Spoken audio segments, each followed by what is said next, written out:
Richard, are you excited? Are you excited for today? I am pumped up because we have a special guest today. Pumped up.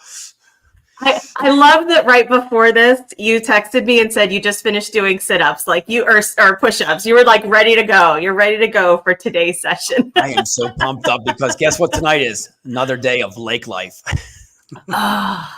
I love that you have embodied your land shark lake mindset here. You're like in shark mind and body all the time. Well, welcome everybody. Happy Friday. You know what time it is. It's Friday. It's around 3:00-ish. You know, we kind of mix it up every week. But welcome to another episode of Staffing Mania here. I'm Amy Yakowski, and I'm here with the always incredible, always high energy, always insightful Richard, the Staffing Shark Rosner.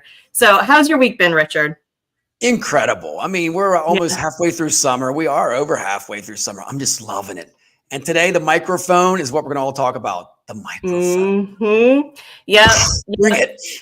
Exactly. So we all know it's scorching hot outside. Some of us might even be melting a little bit this summer, but we are bringing in some scorching insights, and we're going to melt your minds today about how to effectively continue to excite and engage and execute for staffing excellence. The past several weeks, we've been talking a lot about tactics for how you can connect and engage with your audience, how you can create community, how you can be where your community is. And then we talked about how maybe to challenge a little bit of the metrics that you might be measuring, or just getting a little bit deeper behind the meaning behind the metrics. And so we're taking a slight pivot here today, but it's still very relational to everything as it pertains to staffing and how you can be excellent. And that is how you effectively communicate. Richard has shared all these incredible tactics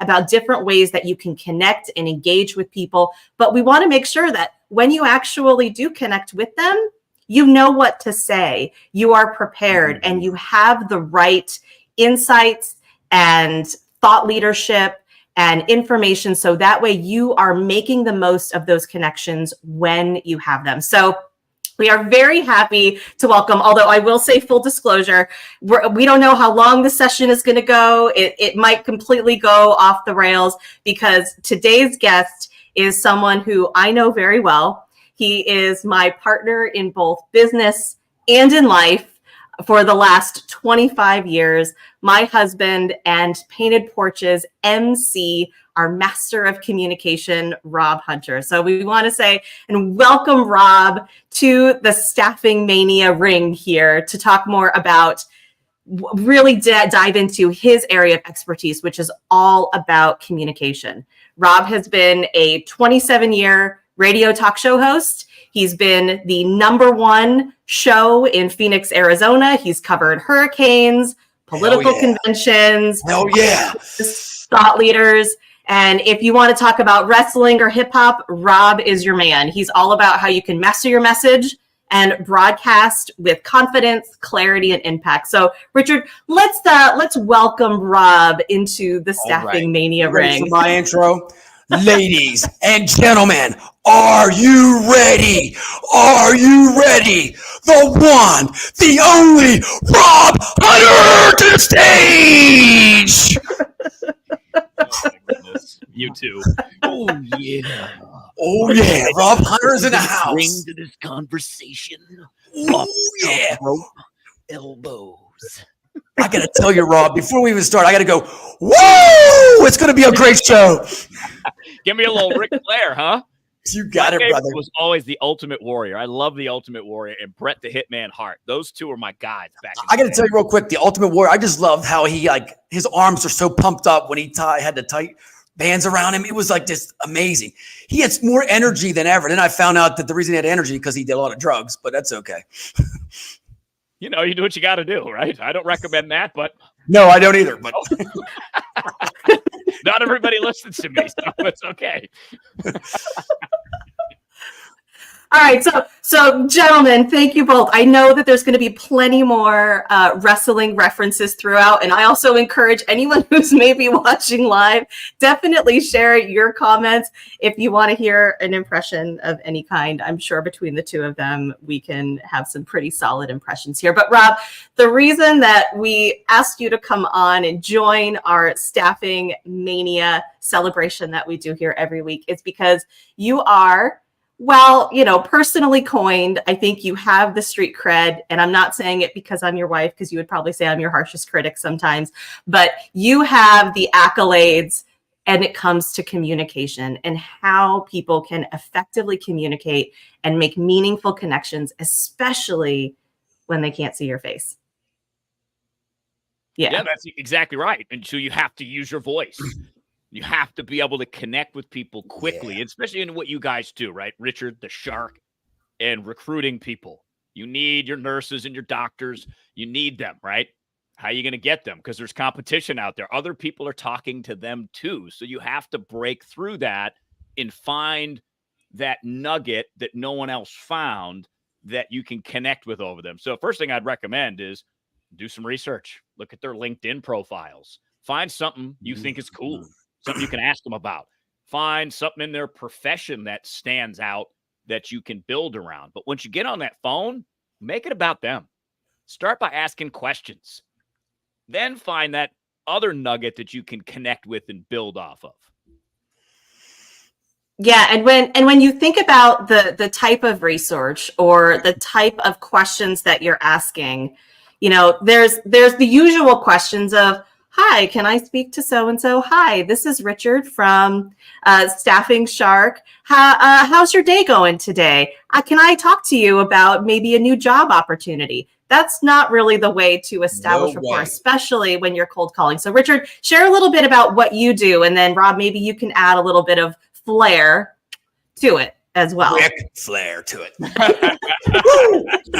But seriously, if anybody hears me on the phone when I talk to candidates, first off, I never pick it up. It's all speakerphones because I'm walking around. I'm pumped. Every phone call I tell recruiters, it's like you're on stage. It's like Kenny Chesney or you're an MC. Every time you hit that button, somebody says hello, it's showtime. And Rob knows that. It's almost like, so I take that step into it and I bring this high energy off the bat. We don't even talk about staffing for the first couple minutes. We're just talking about their self, getting them out of this slow motion and they're getting hyped up. If you get somebody hyped up and engaged, the rest of the conversation will be going so smooth. And remember, when you're on that phone call in the beginning, you're taking charge. You're the lead for the first 10 seconds. And then you just bring them in. And I got to tell you, Rob, something that I love and I really have a niche for it is my voice goes up and down. There's the passion. There's the energy. You can't be one level all the time. And you know that, brother. So give me your take on what I just said, man. I love it. I think it's fantastic, right? Because you're trying to create that connection. That first part, that first 10 seconds is you, hey, how's it going? I'm the Shark. Let's chat, right? And then, boom, open the door, let them walk through it, and then you can kind of adjust. But you're right. The way that you use your voice is so important because if you just talk like this all the time, people are going to fall asleep. It's going to get boring. But if you go up, you go down, you have that middle range, and you fluctuate between the two, you're in much better position just auditorily. And here's the other part that's super interesting because in the radio business, we used to have commercials. So I would put my name on a commercial, say I'm going to sell this water bottle. Someone owns this water bottle company. So if they say, all right, Rob, we're going to pay you money to pitch our product. So for me, I don't want to lose that product because for me, that's money, but I want to represent the product well.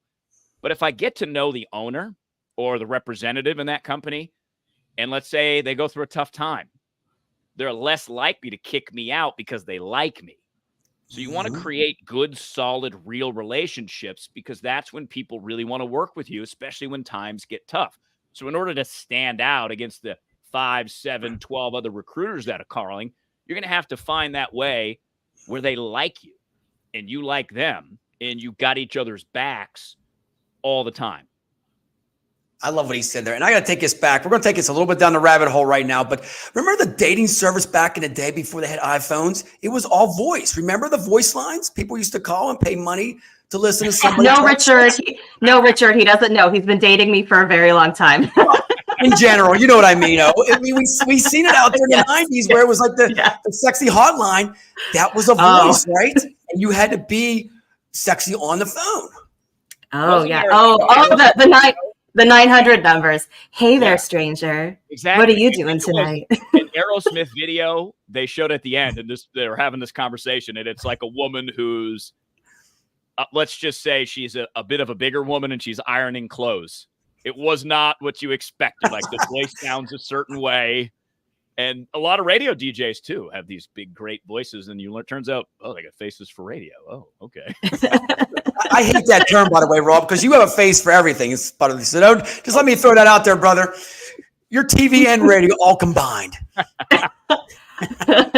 Well, but one thing I want to touch on, because you both mentioned it, and I think especially if you're doing outbound outreach, outbound calls as a sales rep, business development rep, or a recruiter, how can you stand out? And it makes me think, Rob, especially with radio, I know one thing that we learned very early on is how do you hook them in right away? What's your tease, right? What's the tease that you're going to use, whether it's a breaking news story or whatever it is? What's the headline that is going to help you stand out when you're making these phone calls? Because these people, I mean, we know they are often getting peppered with phone calls day in and day out because they're on all of these different job boards. So what is it that you can do to stand out from the rest? How can you establish from the moment they say hello, how can you create a different type of engagement right up front?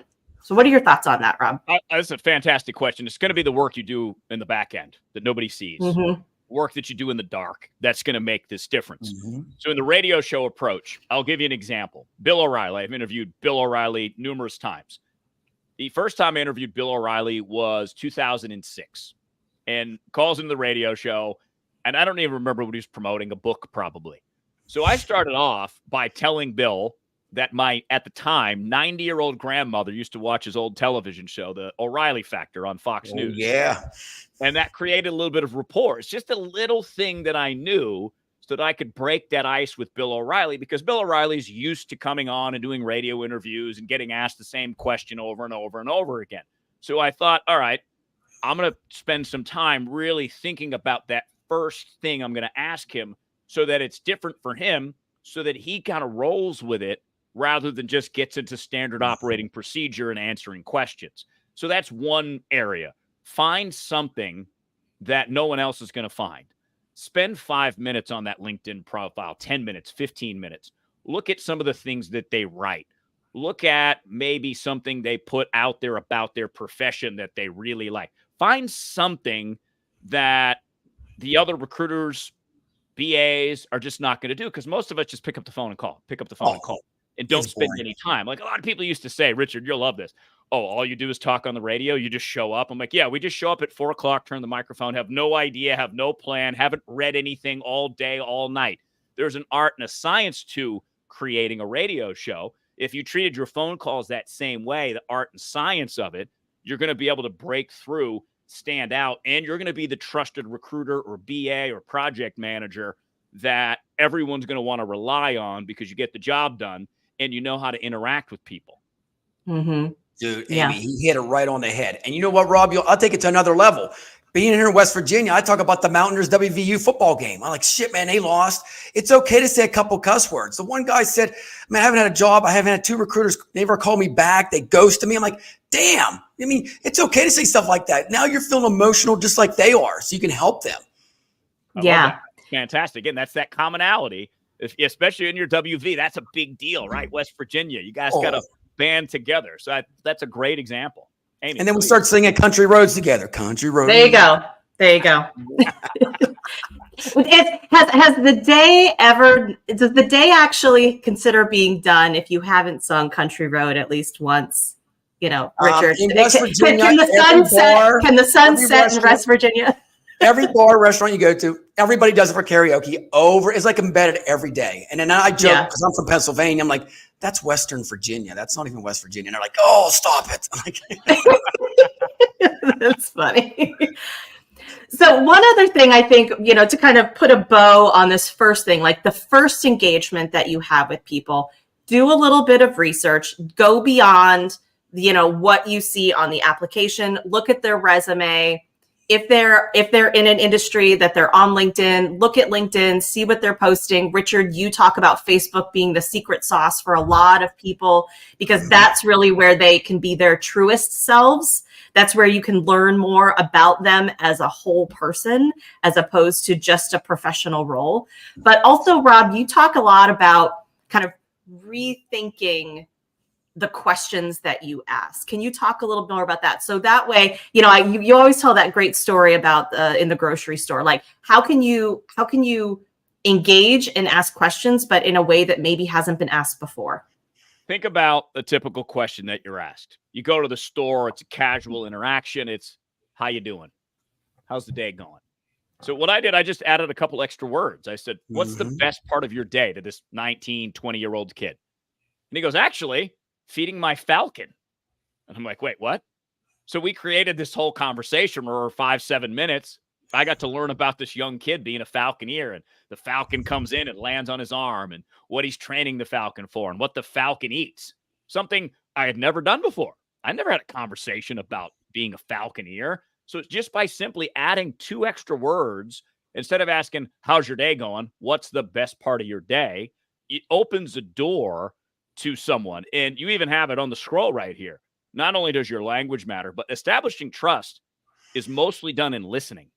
Like, if I can listen to you without judging you, without telling you you're wrong, I just take in what you're saying and I can roll with it, I'm establishing trust. It's the most important skill, because most of us are just trying to think about our points. Like, we want to close this deal.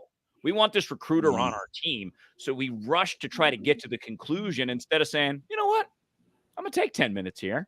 Yeah. And I'll close this deal when I close the deal. But I want to get to know this person, establish that trust simply by getting them talking. So the falconeer, right? He opens the door, and then I ask 3, 4, 5 more follow-up questions. And all of a sudden we have a little rapport going on. Man, Rob just summed it up what I do, actually. Beer chat, coffee chat. Isn't that what it's all about? I tell every recruiter, it's like a beer chat or coffee chat, one or the other. If you drink alcohol or if you don't, that's all we're doing. We're just BSing. Don't script this stuff and try to hit these bullet points. Rob, you hit it right on the head. So many people have 5 bullet points they want to get in 5 minutes, and they just cram it all in. They forget what they said, and the candidate gets off the phone and says, what the hell just happened? Yeah. Absolutely. Yeah, it'll be memorable too.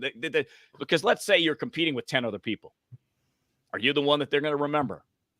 And all it takes is a question, a pointed direction, something you saw. Because if you saw something that they talk about often on their Facebook profile, and you brought that up and got them talking about it, that, to me, like, if you're asking me that, I'm like, wow, they actually did their work. They didn't just call to try to get me to do a job. Maybe you understand what finances they're looking for, or what locations, maybe a nurse or a doctor, a travel nurse or a doctor, maybe you know that, okay, they want to go work in West Virginia, or they don't want to go work in New Hampshire. So you have a little bit of information that you can work into these conversations too, that they will notice subconsciously, because you're making it about them, which is ultimately, as a recruiter, a BA, that's your job. Your job is to get the information out of them to put them in the right position so that they thrive. Man, I love it. And I got to say one more thing is, you got to bring comedy to it. Before I get off the phone, I'm like, make sure you read that. Hey, you better call the shark on Monday. Don't ghost me. Stuff like that. You got to say it's comical, and they'll call. They'll wait. They will not ghost you if you keep saying that stuff. Too many people scared to say that. They're like, okay, I'll see you on Monday. No, I'm like, hey, you better call me. I'm going to hold you accountable. And then we joke about it. It's in a joking matter. And they love that. They chuckle and it says, oh yeah, I'll be calling you. See? So there it is. Have fun with it, I think, Rob. Yeah, totally. Have their best interests in mind. You know, when you call them up, like, I'm here to put you in the perfect position. That's my job. Here's how I want to work with you. Tell me about you. Yeah. And I think the tell me about you think about in today's world and with technology and where it's going, you know, there is a lot, and I am saying there's value in these for sure. I'm not going to dog them, but there's a lot of new AI technology that's doing some of that initial screening. The AI can do the verification of the credentials, the verification of the what and the when and the where, right? But the why is something that I think can be the secret sauce of that human, that recruiter, that client manager, that business development manager, to make that connection, to create that opportunity. I think that why is where you can really shine. And I completely agree. Don't have a script, but I think do a little bit of prep work, to your point, Rob. Do a little bit of research beforehand. And if you are going to spend time scripting something, I would really say, to Rob's point, script out some different questions that you want to ask. How can you just take it one step better? Instead of where are you looking to work, say, what does work mean to you? Like, how is this going to, what value is this going to have in your life? What is this going to allow you to do or no longer have to do if this opportunity gets created? That creates such a deeper connection and conversation beyond the transactional person, job, assignment. It just creates that deeper connection, and it will help you stand out.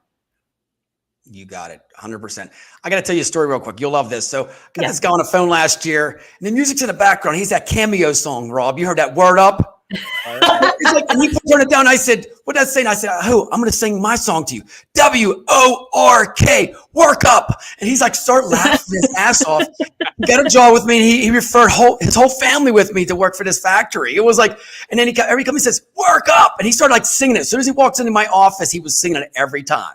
And I was like, dude, spontaneous stuff like that, people remember.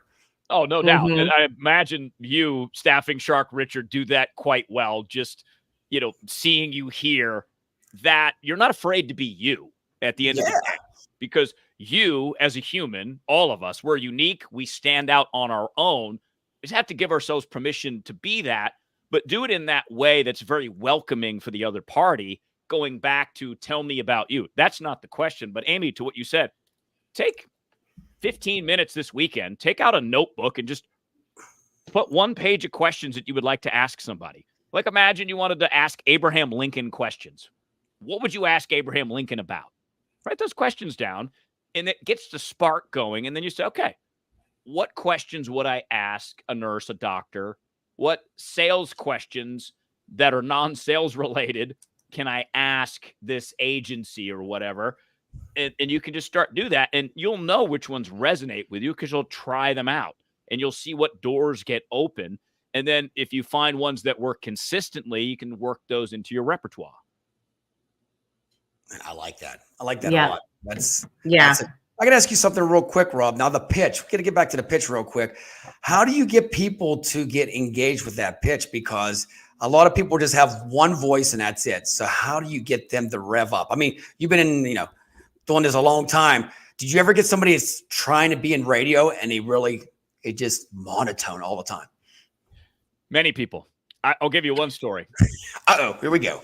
Car dealer out here in the Valley at one point. He is no longer a car dealer.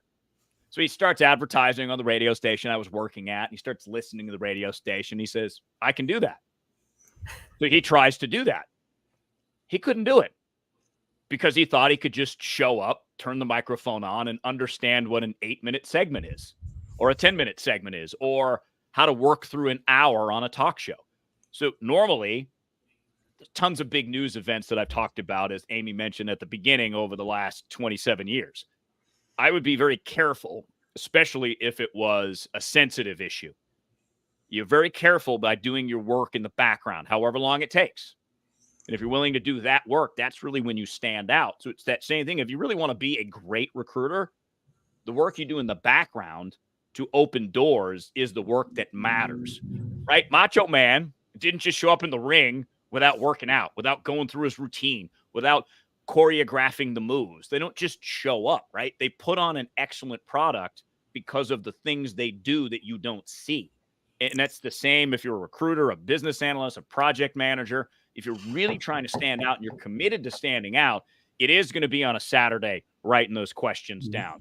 It is going to get data after a phone call, taking some notes. You know what? That question really didn't work. Cross that one off the list. But that person lit up when I asked them this question. So let's try that question again. Man, good shit. I got to tell you. So, Rob, I got to ask you on a side note, how long does it take you to prep for a show? You're in radio, so it's almost like recruiting. How long does it take you to? I mean, you just don't get on a microphone and just look at it 10 minutes before you get on live. No, I'm kind of a nerd. So Amy can attest to this. There were many late nights, many early mornings. It just depended on what I needed to know and be able to convey clearly. So when I got to a point where I was confident, that's when I was done. So during the pandemic, for example, I had to read a lot of these science words. I didn't know what they meant. Spike proteins, what is that? So I would go look it up so I can speak about it in an educated way, in a nonpartisan way, to give people the information that they need that they can go use. So there's no real set answer, but a 3-hour show, you have 12 segments, about 8 to 10 minutes each. So you're talking about 35 minutes an hour, but you want to make sure I had a co-host in the half time that I got to talk. I was making sure my points were clear, easily understood, and easy to follow. So the prep process some days took 3 hours. Some days took 6 hours. But I looked at it as a cumulative process. Like I would read things on Monday that I might use next Wednesday. So it would be effective to just approach and take my life and morph it into what I was trying to be. And I think it goes the same for any profession. You know, you look at Kobe Bryant. He lived it.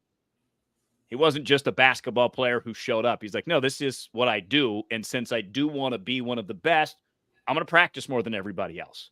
So it just depends on the level of work that you want to put in of how much you're going to stand out. You got it. Let me put a plug out there. Tom Brady's my favorite. So just going to say TB's the shit. I got to say it. Yes. and look how much time he put into work. Amy, if you know, of course, everybody knows who Tom Brady is. I mean, to win 7 Super Bowls. Yeah, you just don't show up. Never heard of him. Tim Brady? Who? Tim Brady? The roast? No, we won't talk about the roast. Yeah. You could have the recruiter roast. Wouldn't that be a great show, by the way? But no. Depends who you're roasting. You're so right, Rob, about that. It's all the time and effort you put in. Just like going to the gym. You just don't show up one day and have a 6-pack and, and you're flexing and stuff like that. There's more to that than just, going to the gym. You got to eat right. It's the same prep for everything you do. Something I got to throw out there, Rob, real quick is, so do you still have people call in and you take calls and all that stuff? Do they still do that? Some do. We did not do that for a couple of different reasons. It's a gamble. You're rolling the dice in who's going to call, and you're rolling the dice on what they're going to say, not necessarily in a bad way, but you have to try to make sure it's beneficial to the person listening. And I think that going back to your calls, whether it's sales or recruiting, are you benefiting that person? So for us, it was thinking about our listener profile, who we thought our average listener was, and delivering that message to that person. So if someone called, it can easily go off the rails because you have a certain momentum and a pace that you want to maintain, where it's risky sometimes to turn it over in a way. So what we do now is we interact with people on their comments when we do our show live on our social media channels. And that way you can see them and you can pull some in and throw some out and throw some ideas out. So you can kind of pick and choose how you do things on the fly. So true. Yeah. See, I got to tell you, Rob, your voice is badass, man. For radio, no, seriously. You got a little bit of a twist of the Wolfman Jack, too. You know that. I mean, there's a little bit of I love it because we're dating ourselves now. Can you do any impersonations real quick, Rob, for us, a couple? You have anybody? Oh, man. Let me think of, you remember Paul Harvey back in the day? The greatest storyteller of all time. The rest of the story, of course, right? Exactly right. I'm Paul Harvey. Good day. That's what he used to say at the end. Now you know the rest of the story. Yeah. Dude, that's badass. Seriously. Oh, God. Paul Harvey. We're going way back. Originally, he's one of the guys that took it just from being, all right, here's a service that broadcasts audio, where he added elements like storytelling to make it compelling, which is also something you can use for as you're doing recruiting and sales. If you tell that person a story, man, and you can connect to their emotions and they can see themselves in that story about how you might put candidates in perfect positions, they will go, wow, that resonates with me. And that's another key factor in connection right there. And I like how you said with Paul Harvey, he has a tagline. I mean, before he gets off the air, it's the same thing every time. Every day. Mm-hmm. Yeah. Okay. All right. So gentlemen, so we've set the stage. So in your first connections, how do you hook them in, right? How do you stand out? How do you hook them in? How do you create connection? And how do you ask maybe a little bit different or ask better questions than what 99% of recruiters and sales development managers are doing? I want to talk about something else and take a little bit of a pivot to something that we've talked about, Richard, a little bit in the past, and that's about language and the power of the language that you use. You know, we touched on this a few weeks ago when we were talking about how you're measuring what it is you're doing every day, whether it's metrics itself or the language that's being used, and whether or not you are being a little too generic and not as human with the messaging, but also with the language that you're using and the type of tone that you're establishing. And Rob, I know you talk a lot about that, about the power of language and the impact that the words that you use matter as far as what it is you're broadcasting and the intent that you're trying to get out there. Can you talk a little about that? Communication is your billboard. So you imagine you're driving down a highway, you see a billboard. It has a sales pitch on it. It's broadcasting something to you. It wants you to take action. You are the same thing. You are a billboard. What you say is how people perceive you. That's how important it is. It's the impression you leave behind. So in the businesses you guys are in, that's all you got, especially if you're on the phone. All you have is your impression that you leave someone, because that person's going to make a decision whether or not they want to work with you, whether or not they want your sales, right? Whether or not, yes, you're going to put me in the right places for me to work. So you have to understand, again, going back to that background work, when you pick up that phone, what you broadcast is you. Yeah. And also thinking about, as not even just a recruiter or an account manager, but as a staffing firm, the type of tone that you're setting with your respective recruiters and client managers, I think it's really important. You talk about, I know in one of your programs, Rob, you talk about like the proliferation of negative versus neutral versus positive words and how those influence or impact the way people think, the way people feel, and even the way that they actually communicate and share information or make connections with people. Yeah, I don't remember the number of words there are, but there are at least 10 times more negative than positive words. Because, it's easy to complain. It's easy to gossip, which is why we do it so often.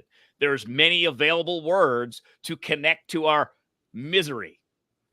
So it takes effort to do the opposite. So if you have a management team, say vice president level, C-suite level, and all they do is complain about the problems, that language is contagious. We know what contagions are. We just lived through a pandemic. It works both good and bad. You can positively influence someone if you use positive words, positively charged words, if you're seeking to solve problems, not worrying about the past, if you're hard on the issue, not on the person. All these little things make differences because as a leader, you're trying to influence people and inspire the correct action. You have to use your language to do that because it's the most effective tool that you have to do it. So if you notice friction, if you notice people aren't inspired to take the right action, look at your language first and really pay attention to it because that's what's driving the behavior, good, bad, or indifferent. I love it. And you know what? When people talk, when I'm on the phone, Rob, I say, ooh, ah, wow. Them little punchlines I call like Batman punchlines, people engage in that. It's like, dude, I lost my job. I went, wow. And it's like, then they tell you more. Am I right? It's like a little feeder that you're engaging with them. Yeah, you have to give, even if it's a little, it's a massive part because, again, it goes back to what? Listening. That's how you establish trust. When someone tells you, numerous people have told me their deepest, darkest secrets. I think that is amazing that someone trusts me with that. And I won't repeat it. You're like the fact that someone trusts me enough to tell me these things is an awesome goal to have. Everyone should have someone like that they can go to where they're not going to be judged, because that's that big part of trust is I'm going to accept what you're saying and I'm not going to call you a name. I'm not going to go talk about you behind your back because of it. I'm just going to sit with that and say, okay, and maybe ask more, or maybe you just keep talking. But Richard, to your point, I'll keep prompting you that I'm paying attention, not to distract you, not to overtake the conversation, not to share my idea with you or tell you you're wrong. I'm just going to keep listening. And I might, when there's a silence, ask a follow-up question to see how much deeper this person wants to go. It's like a seesaw effect, back and forth. You're the audience, they're the audience, back and forth. And I find it in many ways that you want to try to keep the balance on them as much as possible. So think 75-25. Mm-hmm. And there's appropriate times where it's 50-50, and there's appropriate times where you want to be 75 if you're teaching or instructing or leading or presenting. But in order to present better, the more information you gather by listening, the better presenter you are, because you have a broader perspective that you're not approaching with judgment. Yeah. It's all about praising people too. Absolutely. Okay. So one more question for you, Rob, and then I'm sure Richard has some, or we'll do some impressions in a little bit. So my last question for you is, one of the big things that we've talked about over the last several weeks here is how can you, as a recruiter, as a business development lead, as an account manager, whatever your role is within a staffing organization, how can you stand out? How can you be heard? And when we think about this, you know, the old days of recruiting, and Richard, I know you'll talk a lot about this, but the old days of recruiting of just like, you know, dialing for dollars, right, is gone away. That is not the way it's done anymore. There's still the outreach that you do, but you know, and this is true for all of us, anytime anyone calls me for anything, the first thing I'm doing is I am Googling them.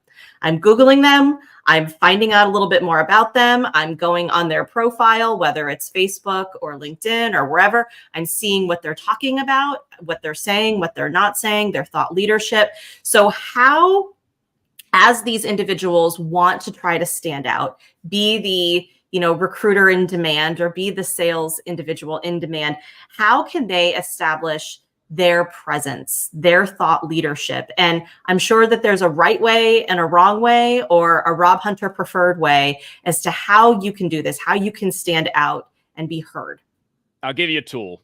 It's a tool that I created to help me do my talk show, and it's called Get Clear. It's a 5-step process, because to stand out, you have to be clear. You have to be easily understood. I just want to talk about politics just for a second, because Donald Trump does something different from most politicians. Love him or hate him, he's very clear in what he says. You know exactly what he says. You know exactly what he means. That's very rare to be able to do it that way. And if you look at the words that he chooses to use, they're easily understandable by just about anybody. That's the key. So the clear process, the 5 steps, really help you get down to a very clear point. So the audience that you're sharing, whether it's 1, 1,000, 1,000,000, they understand what you mean. They understand what you say. They understand what you want them to do. So the process, you want me to explain it real quick, the 5 steps? Yeah. Go for it. Okay. Hell yeah. The first Hell step, yeah. capture, right? Yeah. What you want to do, brother, is you want to capture your ideas in one place like this right here. Ooh, And when you capture ideas, you can look write at this shit down. Write it down. Write it down. So the second step after you capture your ideas in one place is to link your ideas. So you want to look for commonalities. You want to say, all right, I wrote down 20 ideas. Now I'm going to put those ideas into groups. So we'll use 5, right? That would be 4 ideas in each group. So now I have 5 groups of ideas that all maybe say, okay, this is category 1, category 2, 3, and 4, and 5. Okay, so now I'm linking my ideas in those groups. So now I'm looking at, instead of just a big mumbo jumbo, I'm looking at a little bit more of an organized process. So from that linking, we go to step 3, which is E in Get Clear. Establish your theme. Linking the ideas will make the theme of what you're trying to see and say more obvious. So for example, Robert Greene is an author. 48 Laws of Power is one of his most popular books. That's his theme of the book, 48 Laws of Power. Subsequently, in those 48 laws, he has them all laid out the same way. Each law has its own theme. So then he goes to the fourth step, right? Fourth step is very important.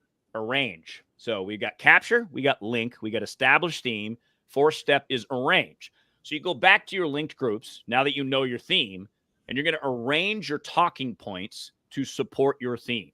Which one is the most enticing? Make that first. Which one is supportive? All right, we'll put that second. And what you might even look at with your 5 groups that we're theoretically creating is you might say, idea 5, I don't need it. I'm going to cross it out. I'm going to support my theme with these 4 ideas that I've arranged in the order I want to be clear. And then the final step is refine.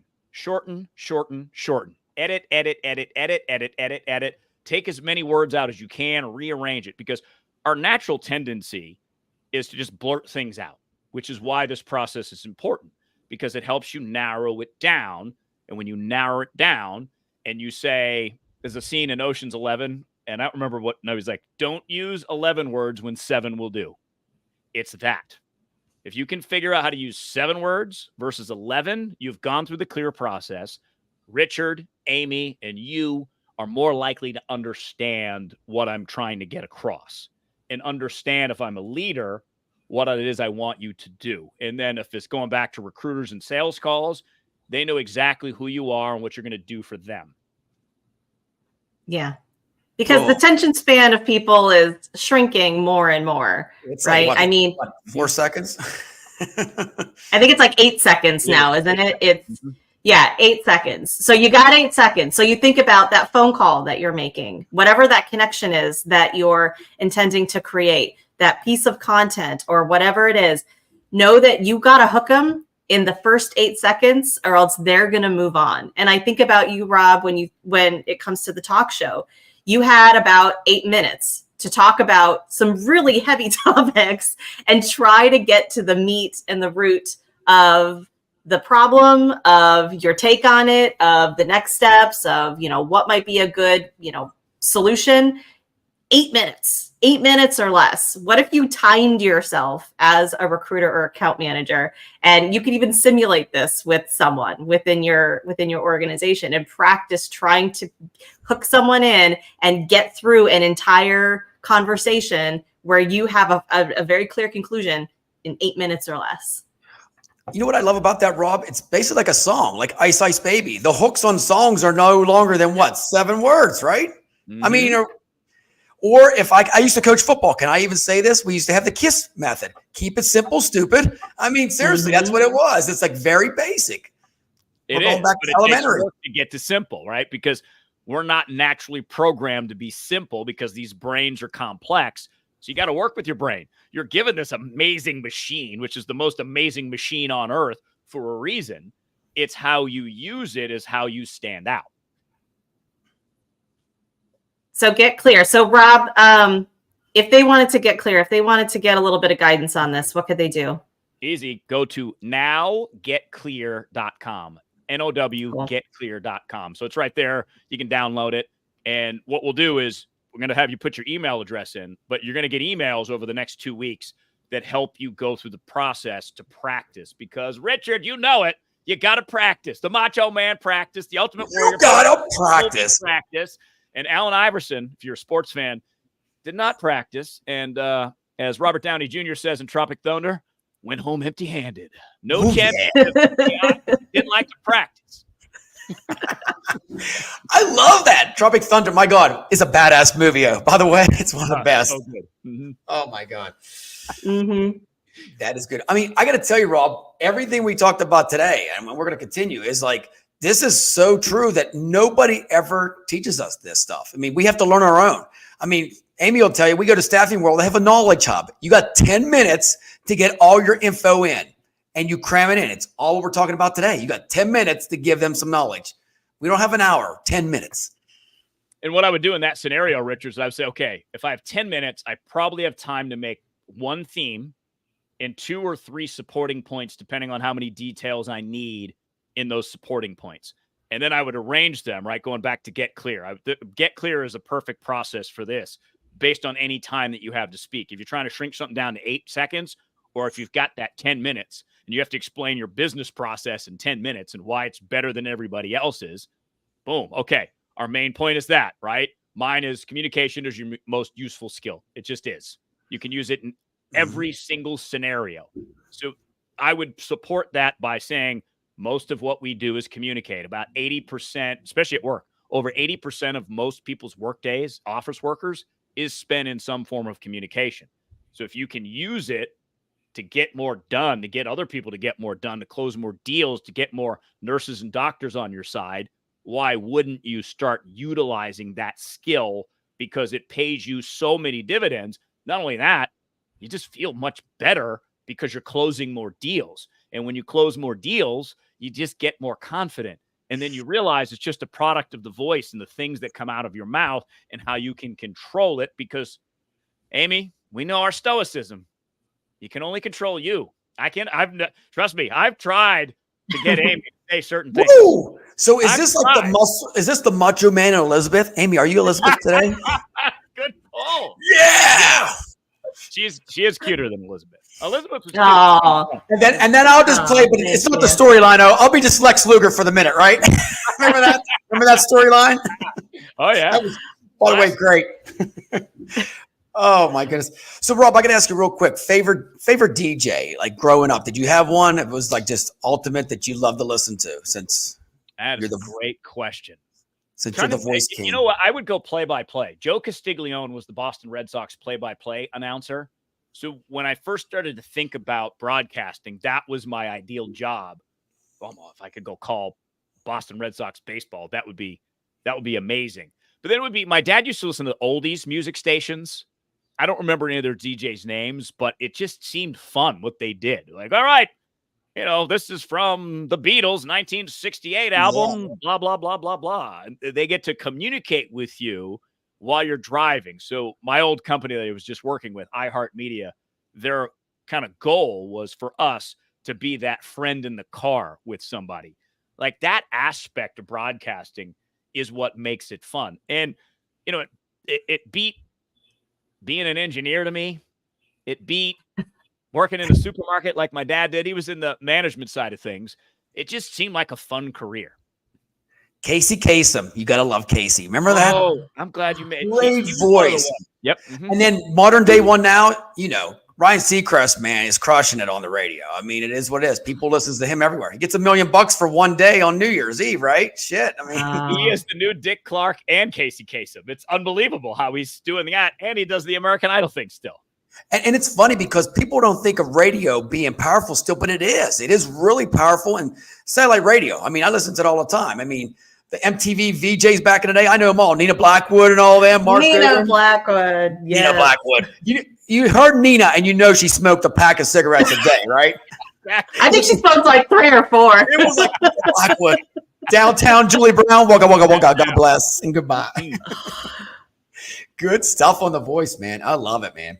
Okay, so Rob, you ready for this?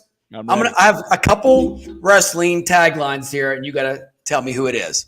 And I'm not going to try to pull the voice, all right? Know your role and shut your mouth. Oh, man.